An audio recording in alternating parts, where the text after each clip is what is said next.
Do oral contraceptives impact exercise performance? Welcome to the Science of Getting Faster podcast, where we cut through the headlines, talk directly to the researchers to find out what their studies suggest, what they don't, and where their research is heading. With us on the podcast today, we have Dr. Kelly McNulty. Thanks for coming on the podcast, Kelly. Thank you for having me. It was strange hearing it for the first time, actually. I haven't heard Dr. Kelly McNulty yet. Recently, Dr. Kelly just passed her, was it your PhD, Viva? Yeah, it was. Yeah. So big congrats. Today we're going to be talking about the impact of oral contraceptives on performance. And we're going to be looking at Dr. Kelly McNulty's meta-analysis where she dives into this question. So, Kelly, could you tell us what are the different types of contraceptives available to women? Yeah, definitely. So I guess this is a huge question. And I guess it applies to like 50% of the population. Like most of us are going to use some form of contraception, whether, that's hormonal or non-hormonal at some point in our life. So I guess we need to know what options are available for us and kind of what they consist of. And normally that's not really kind of common knowledge as well. And it is a little bit overwhelming. And I know a recent study showed that only 29%, I think it was, of sportswomen knew that the combined oral contraceptive pill contained 2 synthetic hormones, and only 18% knew that the progesterone-only pill only contained 1 type. So you can kind of see from this initially that actually our kind of knowledge on this area is really, really low, especially in sportswomen and those working with them. So, hopefully I can shed a little bit of light on the different types now. So I guess if we start with kind of the non-hormonal options, like you just mentioned there, and these include the likes of, the condoms, the diaphragms, caps, and those mainly work by that kind of barrier method.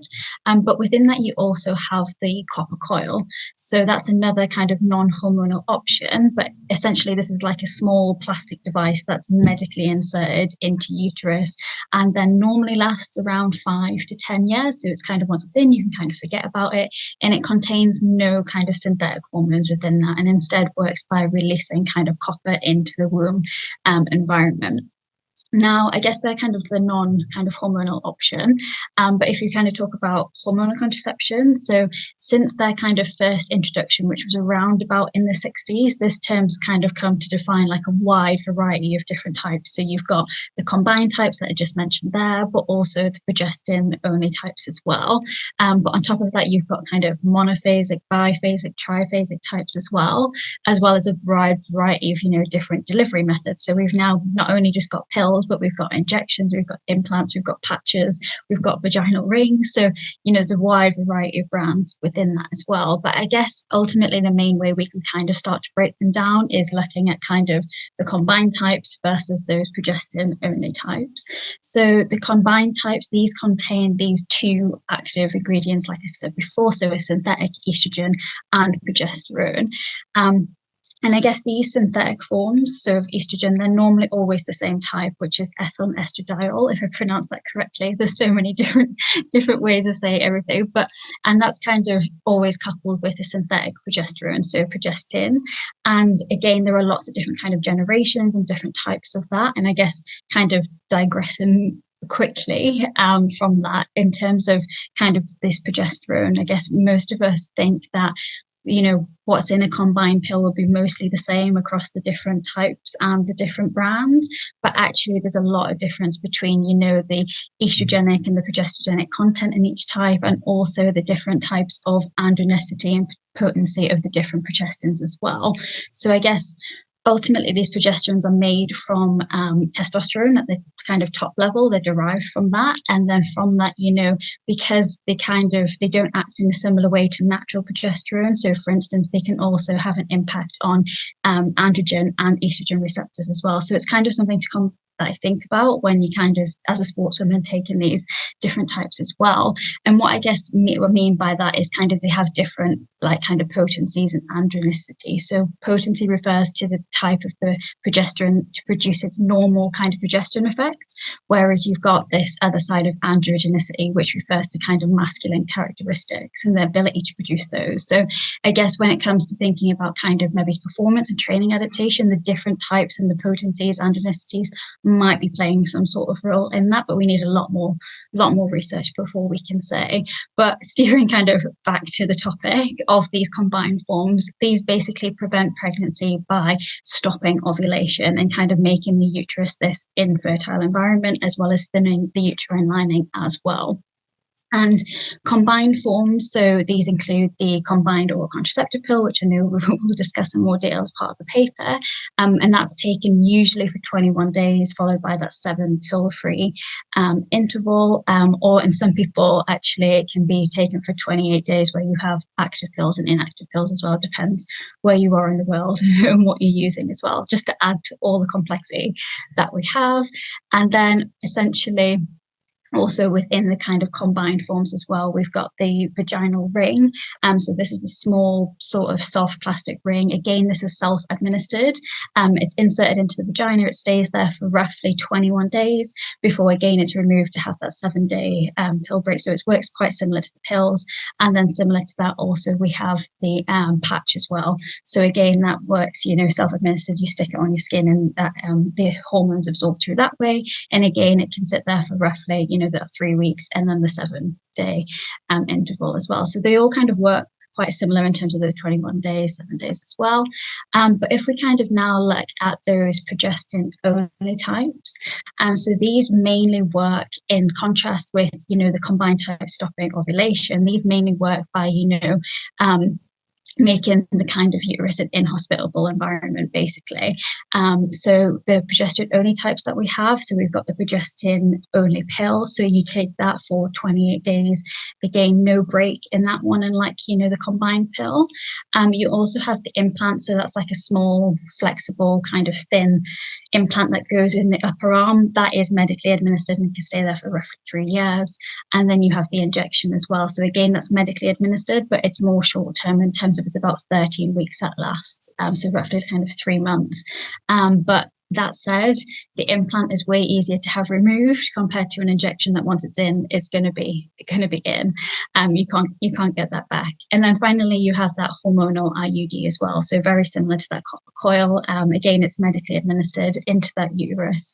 And again, except it only contains that one synthetic hormone compared to the copper coil that contains none. So that was a bit of a whistle-stop tour of all the different types there, but hopefully you could take something from that. Yeah, that's super informative. Thank you. Do any of them, so it sounds like they're all different from our natural, what you would call endogenous hormones. Are any of them identical in any way, or are they all synthetic forms that are slightly different? Yeah, they're all kind of different from our naturally producing hormones. So you've got, like you say, you've got the endogenous hormones. These are all exogenous hormones. And then the different types depend on how they're going to interact with the endogenous hormones and how that then, going to work. So do the combined type, that's going to downregulate them, which I'm sure we'll kind of discuss in more detail as well. Whereas, the progestin-only types, they kind of work in a different way as well. So yeah, there's kind of a lot of complexity in how they work as well. Yeah, definitely. A lot to sift through. Yeah. Deciding. You mentioned monophasic, biphasic, and triphasic. What does that mean? Yeah, so that's basically kind of how the pills are delivered. So this is in the oral contraceptive pill. So a monophasic is the kind of dosage remains the same across the entire kind of pill taken day. So you don't kind of have any change in the dosage. Whereas biphasic, you've got kind of this steady, you're testing my knowledge here. You've got the steady, I think it's progesterone and then varying estrogen, and it goes in a stepwise increment. So you've got like a biphasic response, and then the triphasic, you've got this kind of 3-level plateau, and it kind of more mimics the natural menstrual cycle. So yeah, the mainly used is monophasic, but obviously some people do use these biphasic and these triphasic options as well. So adding extra complex. Yeah, we'll double check that I got that the right way around before. Yeah, but we get the idea. Yeah, definitely. So what do we see typically what's the most common used in the athletic population? Yeah, so I guess we know kind of what we talked about, that natural menstrual cycle, it's open to these external changes in terms of hormonal contraception. And I guess that's why it's really important when we're not only working with women, but when we research women, that we, account for this, because there was a study by, I think it was Martin et al. In 2018, and they showed that almost half of the female athlete population that they surveyed, now this was in the UK, that were using some type of hormonal contraception. So yes, while we do need to kind of advance our understanding of the menstrual cycle, we also do need to take into consideration that actually there's about 50% of sportswomen out there who don't have a natural menstrual cycle, and we need to be able to support and work with them in the same way as well. So like I just mentioned, there are lots of different types of hormonal contraception, but generally the combined monophasic oral contraceptive pill is the most commonly used. So in that paper by Martin, I think it was 69% were using, of the people using hormonal contraception, were using that combined monophasic oral contraceptive pill. So I guess subsequently that's the most researched in this area as well. And I guess kind of the reasons for use in sportswomen is pretty similar to the general population. That primarily reducing the risk of an unplanned pregnancy. But there are also some sportswomen that use it for different reasons as well. So maybe to manipulate their cycles so that they can control or eliminate entirely their periods. So for instance, some sportswomen are going to find having their periods, inconvenient. They might be an extra concern when it comes to performance and training and competition. And then, some might experience really negative side effects of their natural menstrual cycle, which could affect their performance and training. So this could help to kind of manage some of those symptoms as well. So I guess to some extent, many sportswomen are kind of exploiting this use of combined, monophasic oral contraceptive pills for these potential non-contraceptive benefits of being, able to know when you kind of bleeding is going to happen, or potentially even stop that from happening. And that's been studied. I can never pronounce this surname, but it's like Schwamberg, and they basically showed that roughly 30% of combined oral contraceptive pill users manipulate their cycle on average about 4 times a year, and then 75% I think is manipulate at least once per year, so to avoid kind of whether that's going on holiday or special events or sports competition, and convenience in terms of performance that way as well. So I guess it's also important to highlight though that some sportswomen are using it for medical reasons as well, so like the treatment of heavy menstrual bleeding, or kind of supporting that amenorrhea, or kind of other kind of conditions as well. So I guess it's really important when we're working with sportswomen to also recognize the kind of reason for use is going to be different for everyone. Yeah. Why do you think the monophasic combined oral contraceptive pill is the most common? Is it due to cost, or is it? Yeah, so I guess in the UK it's kind of free to a certain extent as well, so we don't have to worry about that as much. But babies around the world, and like I say, that study was in the UK, so obviously they're going to be different barriers, and maybe it's different in different countries as well. But I guess kind of what I think, in my personal experience, I think this study was in 2018, and it was in elite UK athletes, so it was quite a big population. But actually it'd be really interesting to know if that's changed, because I know when we've been doing our experimental studies throughout our PhD, actually we found it really, really difficult to recruit anyone who was on a combined monophasic pill. And actually there was loads more this popularity in those progestin only types. So I don't know, maybe that's changed in 2018. I know just kind of, working with sportswomen generally and trying to recruit for these experimental studies has been so difficult despite it being the most popular. So maybe that has changed, and it'd be quite interesting to see, actually if it has with some research as well. Definitely. So it sounds like there's a clear, like you said, clear need to understand how this impacts women's performance with so many people using it. So how does taking those exogenous, so the hormones that come from the pill, impact a woman's natural cycle?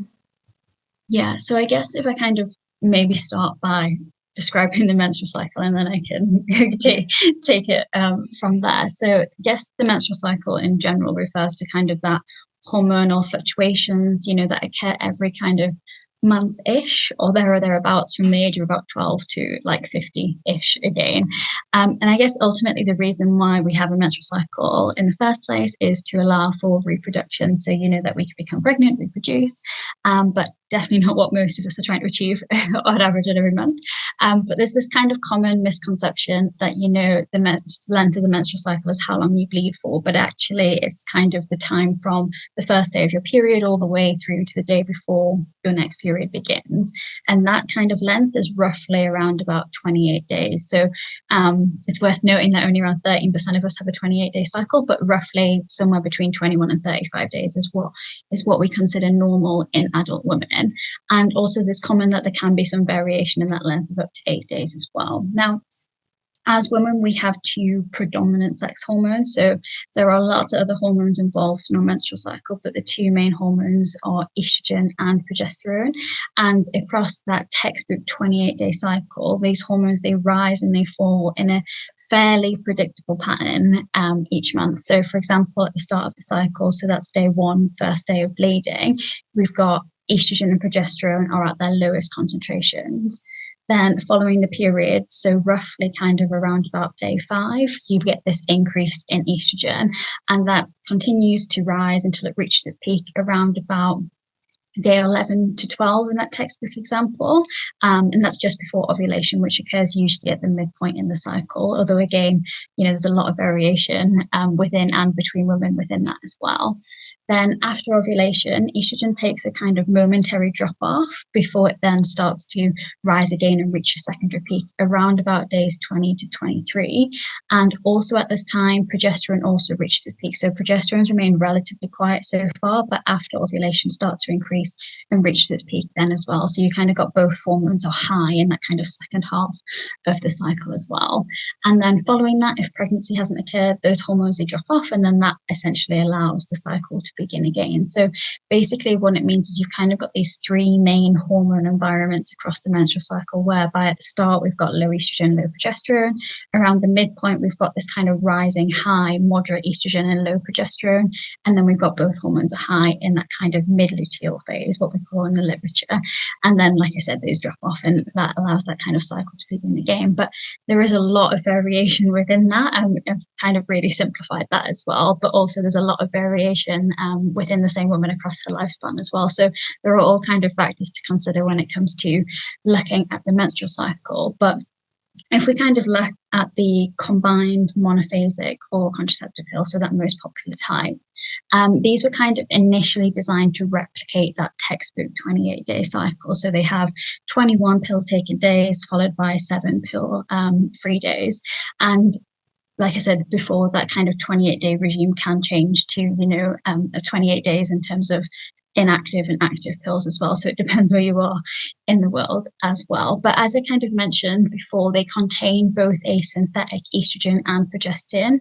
And these exogenous hormones, they act via negative feedback on our HPO axis. So that's our hypothalamic pituitary ovarian axis. So the thing that controls the menstrual cycle.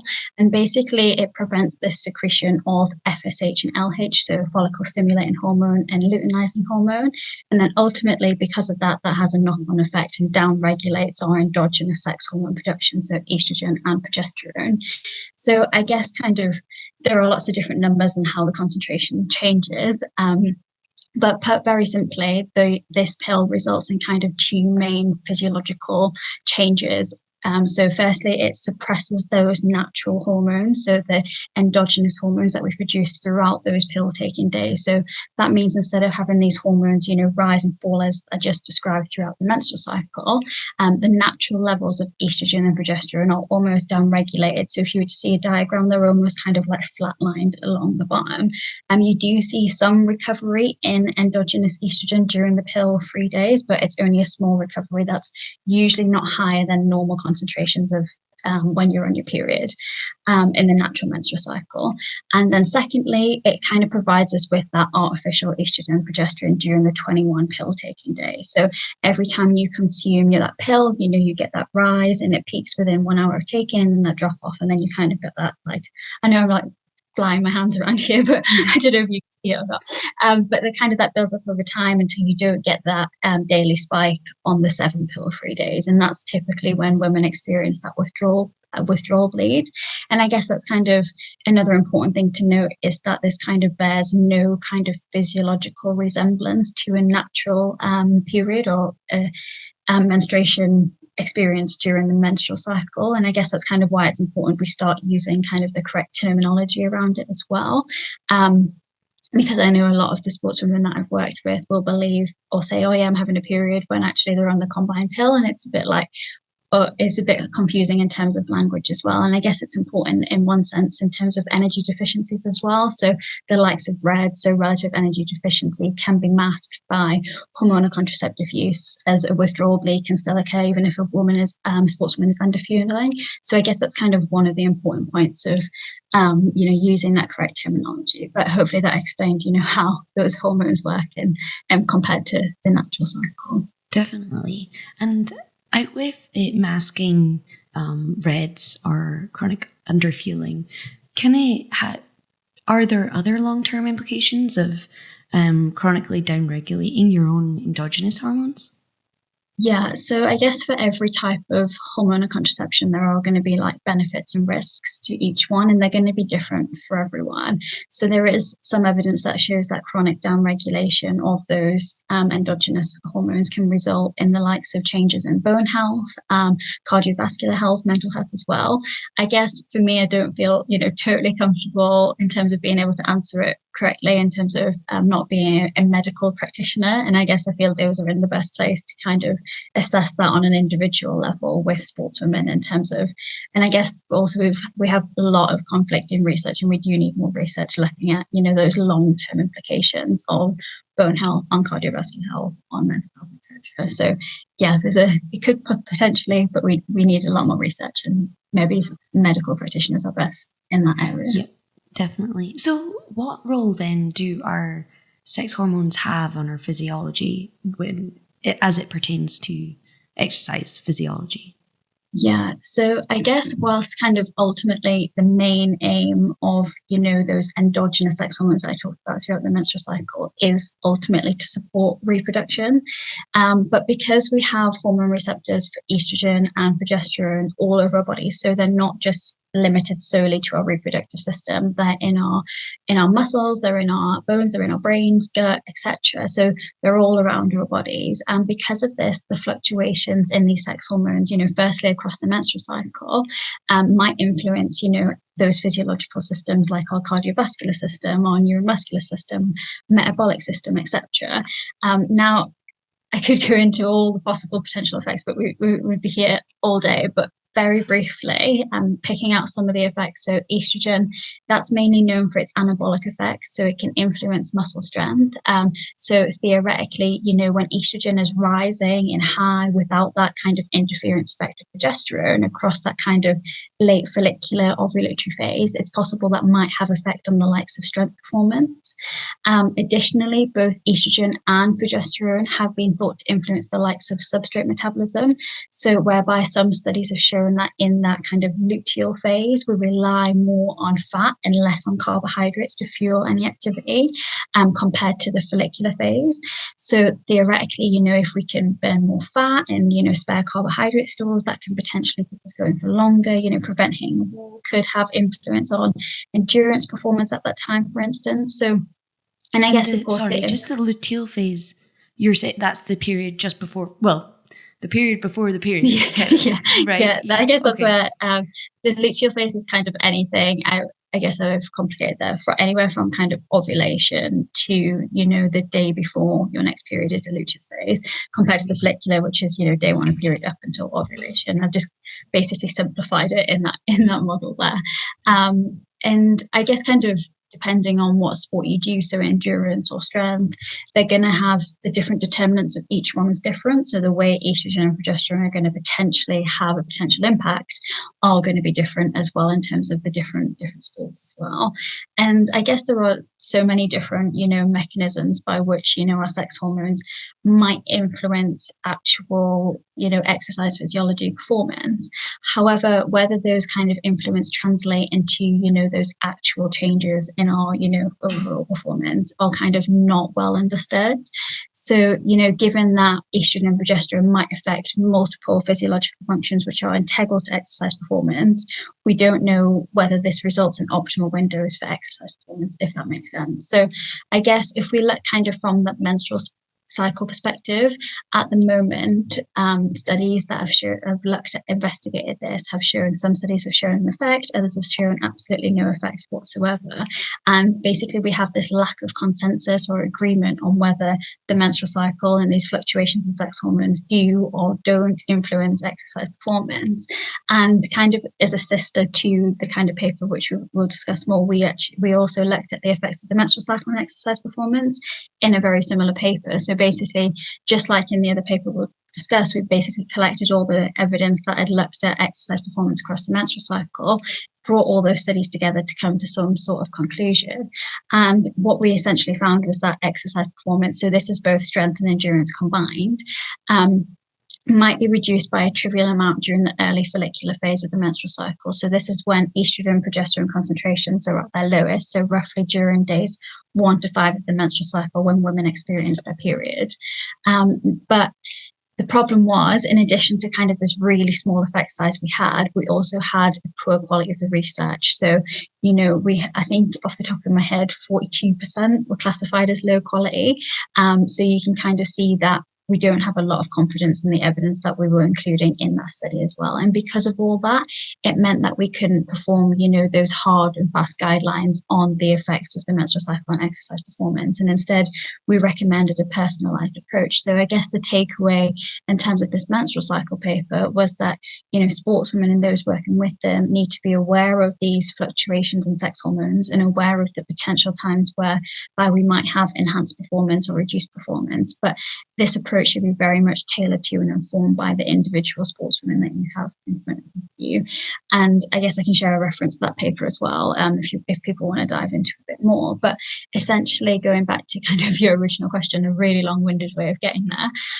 But as I kind of mentioned earlier, the oral contraceptive pill contains, that exogenous sex hormones, and that results in an entirely different hormonal profile compared to that natural menstrual cycle. So, we've got this down regulation of endogenous estrogen, progesterone, like that flat line, but also we've got the presence of those exogenous sex hormones as well. And in turn, that can potentially affect exercise performance in an entirely different way when compared to, when we compare those on the pill compared to naturally menstruating, but also when we look at those on the pill as well, between those pill taking and those pill-free days. So essentially, sex hormones can potentially affect performance, and because we alter them through, oral contraceptive pill use, that could in turn therefore also affect exercise performance as well.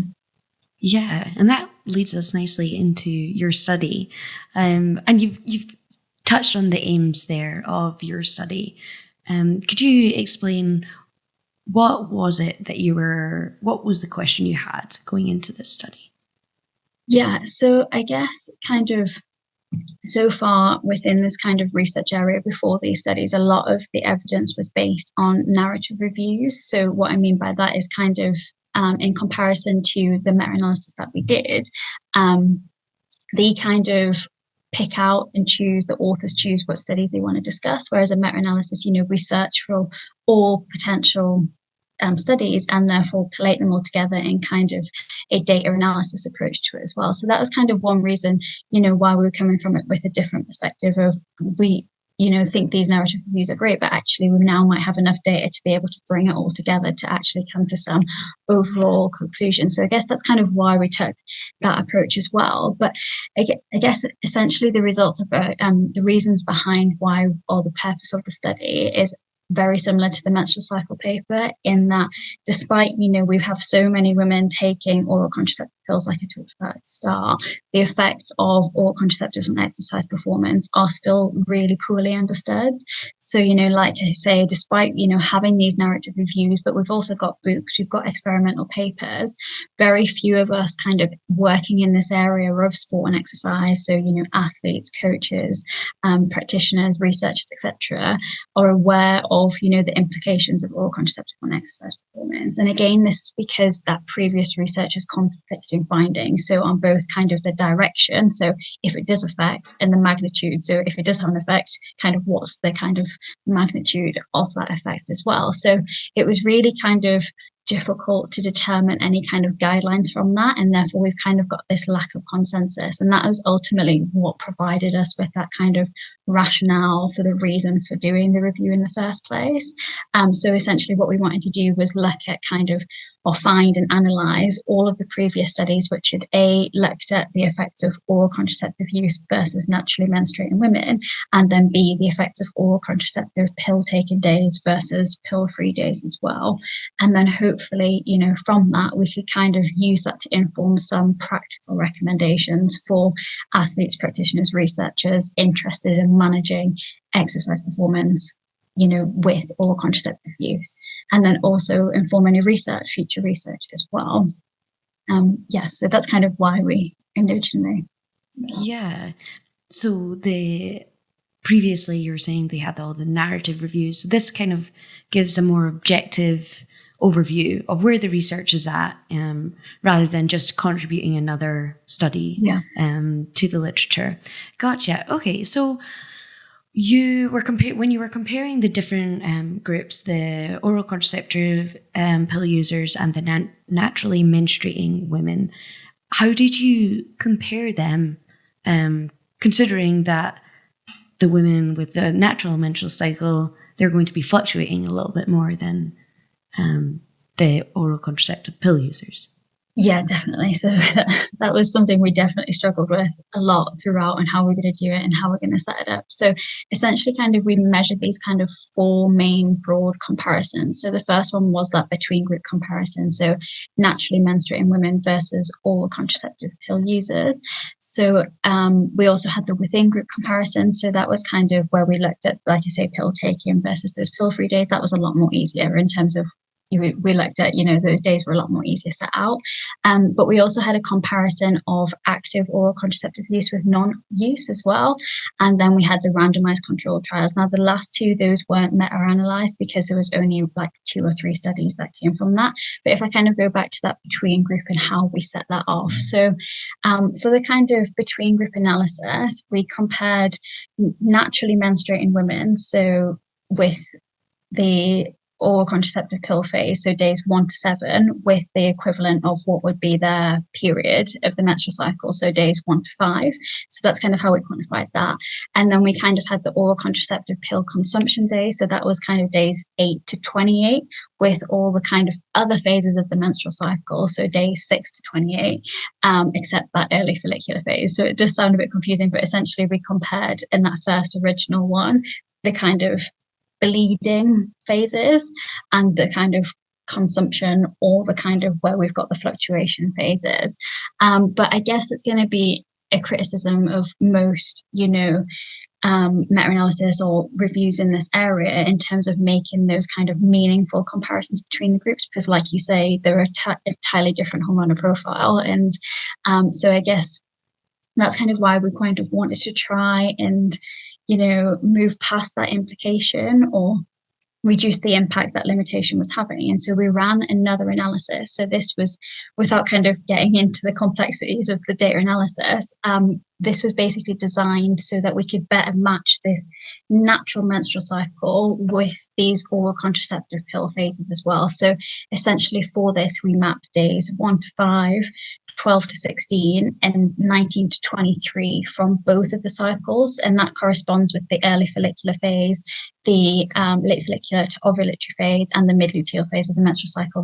Those 3 key phases that I mentioned, when we've got low estrogen, low progesterone, high estrogen, low progesterone, and high estrogen, progesterone, with the oral contraceptive pill consumption phases. So yeah, essentially we compared, the two most stable phases of the oral contraceptive pill and the menstrual cycle. So that kind of when the period and when the bleeding, and then we compared the least two stable phases. So, the consumption phase with all the kind of other fluctuations.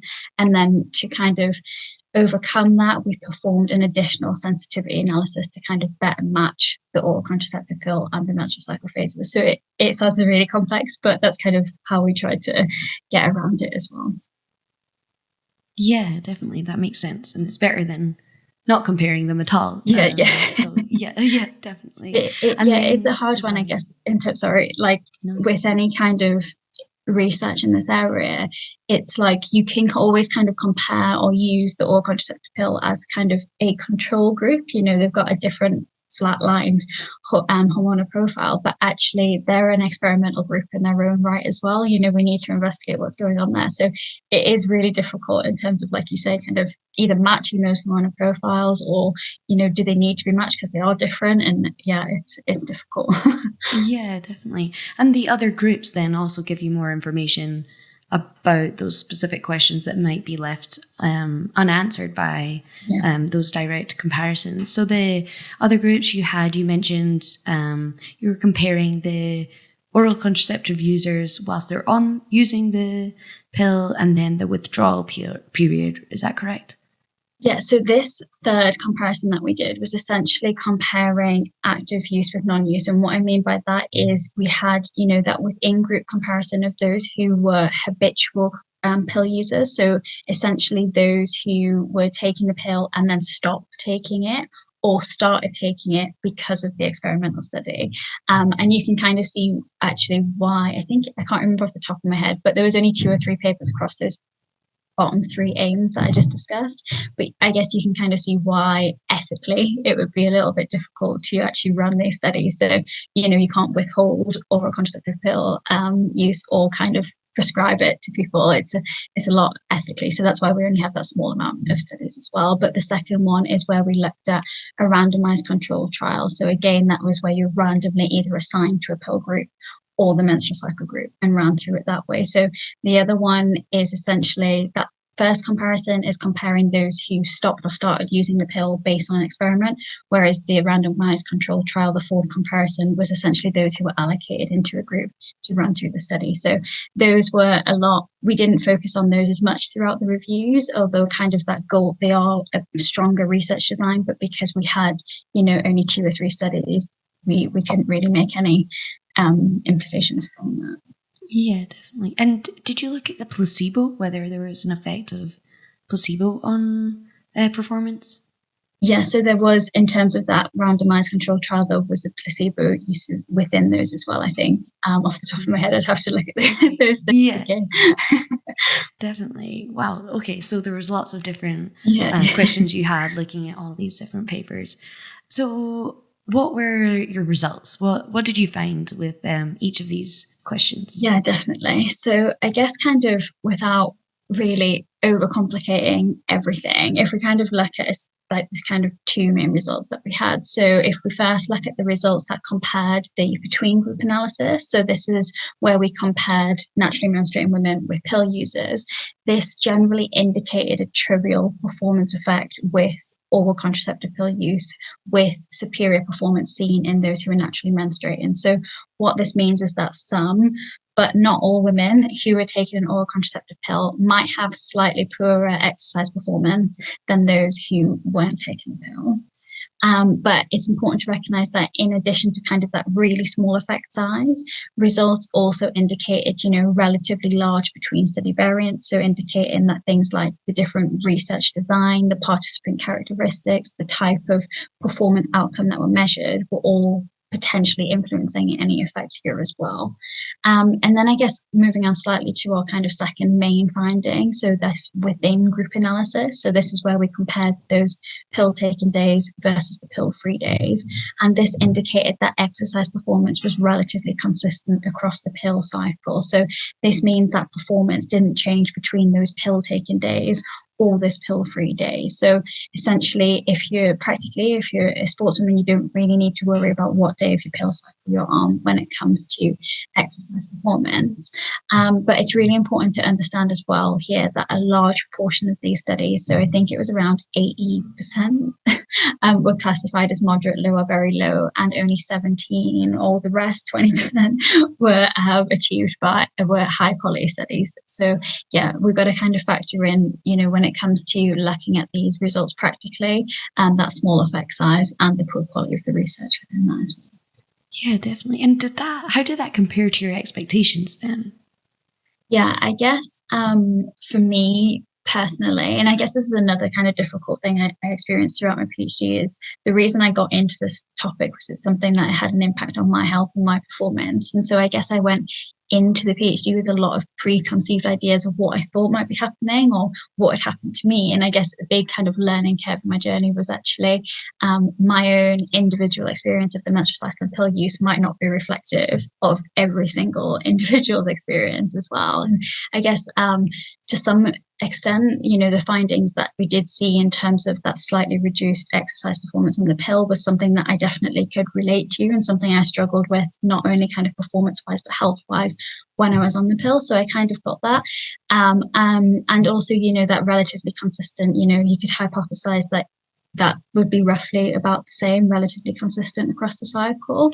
But also I know that personally, when I was on kind of that withdrawal week, I actually experienced a lot of symptoms as well that I feel like my performance would have been reduced. So to see that was quite consistent was interesting. So I guess it really highlights, that individualness, for me, when we started looking at the results and looking at the studies and being like, actually, this, it's a lot more complex than simply just putting some guidelines on it, like what I thought originally going into the PhD we'd be doing. Sorry, I'm putting a tangle with my headphones there. So what do you recommend then for individuals when is it better to just try as many options as you can, or what's the approach that you would recommend to finding the optimal one for you? Yeah, definitely. So what you said there in terms of maybe that kind of trying, but I guess collectively kind of from the study, the results do indicate that we might have that slightly reduced exercise performance, but the kind of effect, magnitude and that variability really support that individual consideration. So I guess what I mean by that is the appropriateness of oral contraceptives should be tailored by individual requirements. So, when it comes to choosing, we need to think, is it because of a contraceptive need? So, that unplanned pregnancy, is it a medical need? And, how am I responding to it in terms of my performance? So, what degree potentially is my performance being affected? As some athletes will notice, no effects, and others will be, affected by it as well. So I guess we need to originally, consider why we're using that oral contraceptive in the first place. And I guess to some degree, the consequences of an unplanned pregnancy are going to be far greater than that really small effect size that we showed in the study as well.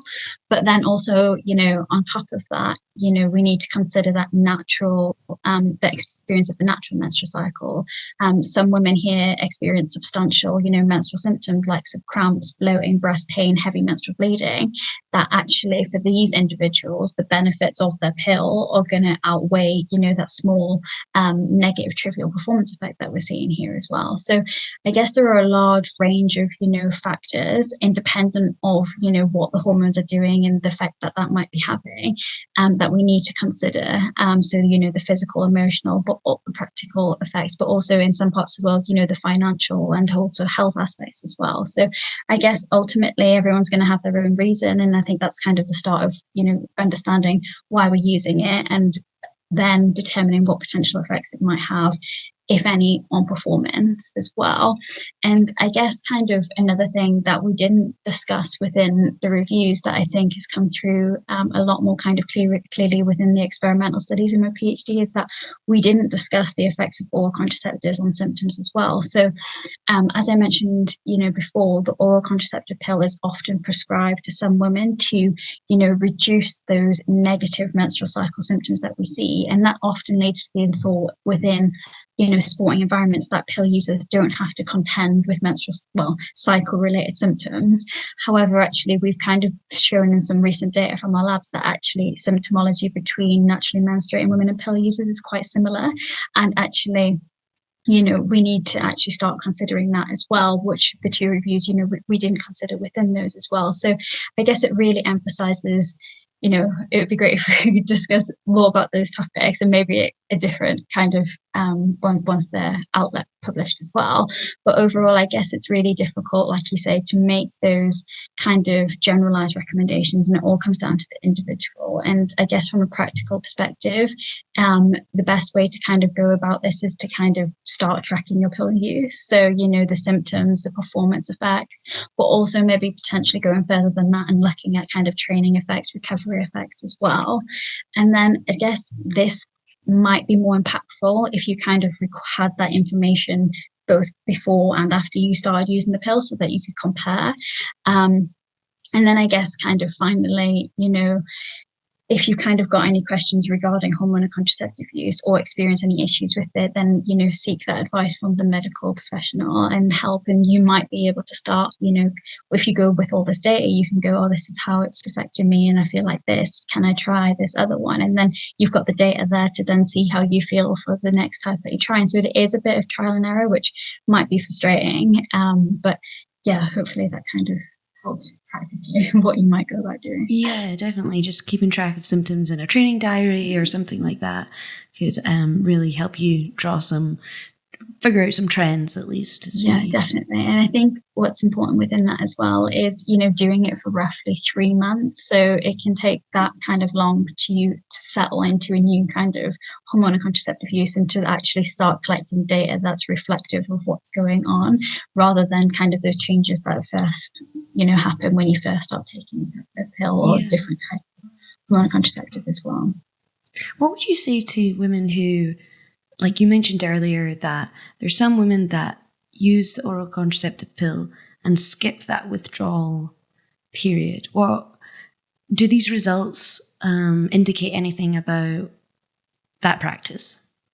Yeah, so I guess because we showed that in terms of exercise performance solely, because we showed no real difference between the pill taken and pill-free days, it shouldn't really matter if, you skip that the kind of withdrawal period or bleed, even though I meant period is in time there, but you can see how easily terminology can be mistaken. But if we kind of skip that, it shouldn't really have any performance effect.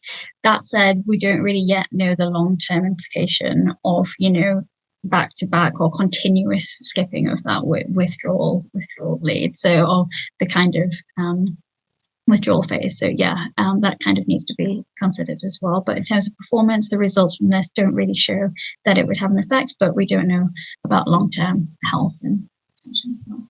Yeah. Did you notice a difference between strength and endurance outcomes in this?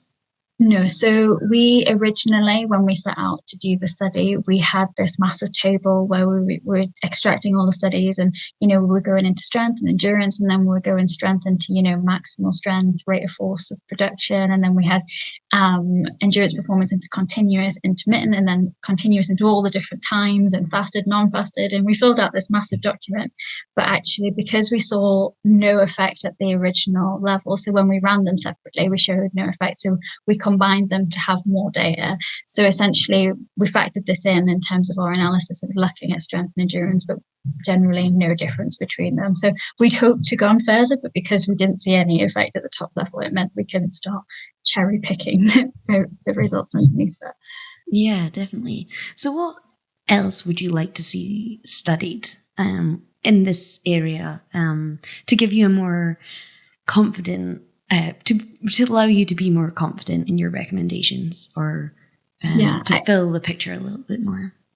Yeah, I guess ultimately we need more research in this area. So I was involved in a paper last year. It was called Invisible Sportswomen, where we highlighted that actually only 6% of studies are done exclusively on women. So, we've got this massive data gap in sport and exercise science when it comes to women athletes. And I'm not saying, you know, all data that's done on men isn't beneficial to women. You know, we're not entirely different species. So we're going to respond in the same way. You know, we don't need to kind of repeat every study in women. But there are some women-specific factors, like the menstrual cycle or contraceptive pill, that actually, you know, women might, you know, perform better or respond better to those specific guidelines. So yeah, we do need more research, but also I think kind of a part of that is the quality of the research as well. So as I mentioned, we showed in kind of both reviews that the quality results were quite poor. And so we do need this kind of increase in the quality of the research alongside, you know, that quantity of research as well, because that's going to be able to allow us to make the best informed guidelines that we can as well.